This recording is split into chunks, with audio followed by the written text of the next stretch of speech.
When someone says they want an e-reader, they most likely mean they want an Amazon Kindle.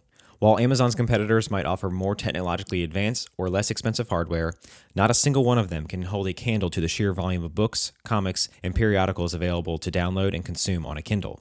This alone is reason enough to get a Kindle and not consider any other alternatives. In this video, we're going to be taking a closer look at the Amazon Kindle Paperwhite.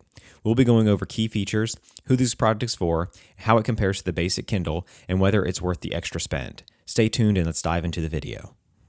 The Kindle Paperwhite is not only by far the most popular version of all Kindles, but also the most popular of all e-readers currently on the market.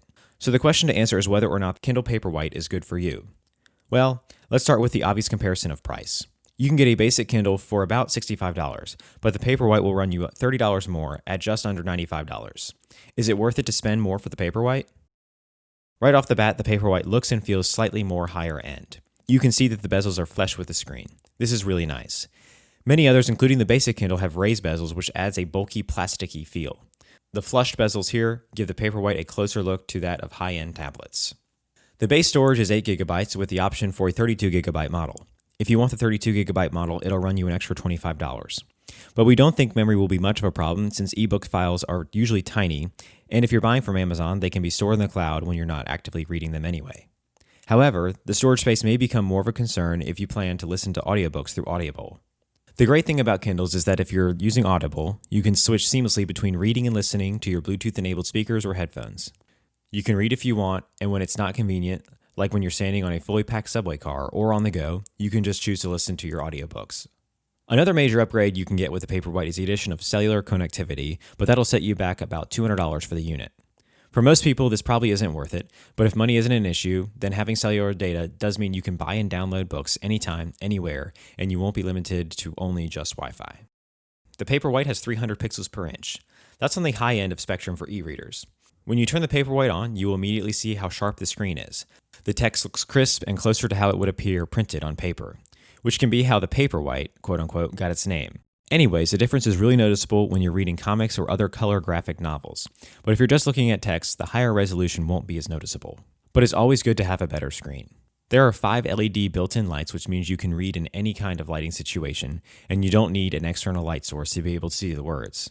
The LED lights are adjustable to your comfort level. Use it in full brightness, or you can also turn the lights down until they are all the way off. Normally when you're outside, the sun's glare makes screens on your devices really tough to see. But the beauty of the Kindle touchscreen e-ink display is that it is completely readable in direct sunlight. There is no more squinting or tilting of your device to try to read the screen. This, along with the added LED light feature, works really well to handle almost any reading environment you can throw at it. Day, night, rain or shine, not a problem. Another extremely useful feature you'll love about the Kindle Paperwhite is it's also waterproof.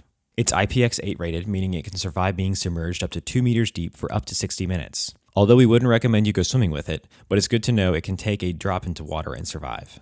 The plastic screen is both shatter and scratch resistant and is able to survive small drops. Now you can safely read on the beach, poolside, or in the bath and not have to worry. Plus, this also means your Kindle will likely survive the occasional accidental drop, which, well, happens to all of us, no matter how careful we are.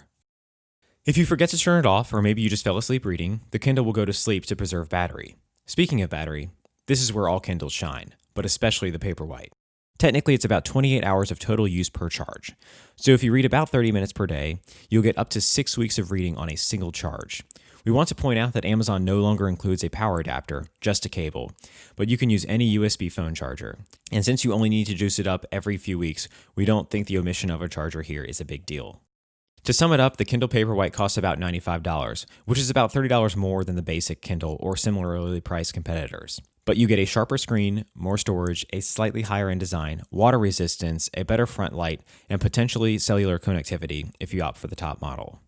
If you like to read in the bath, around the pool, or any other body of water, the waterproofing makes the Kindle worth the investment. The same goes if you're a big Audible user and want a dedicated device that's not your phone.